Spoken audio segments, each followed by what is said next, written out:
Príchod eura neminul ani poštové známky.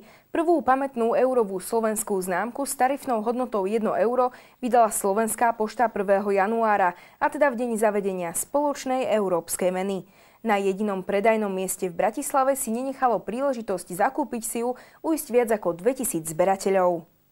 Filatelisti, ale aj široká verejnosť si vo štvrtok mohli v Bratislave zakúpiť prvú pamätnú poštovú euroznámku a získať aj príležitostnú poštovú pečiatku. Autorom známky je Martin Činovský. Pán docent Činovský už v roku 1993 vytvoril prvú pamätnú slovenskú poštovú známku.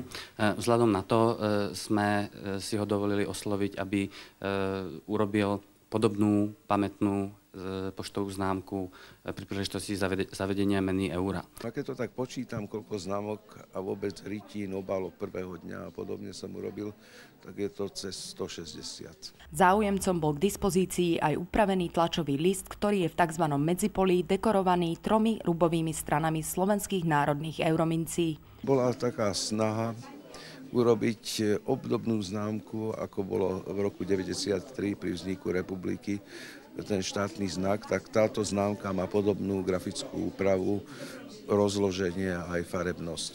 Dnes vydala pošta 12 emisií známok s najčastejšie používanými tarifnými hodnotami od 1 eurocenta do 3 eur.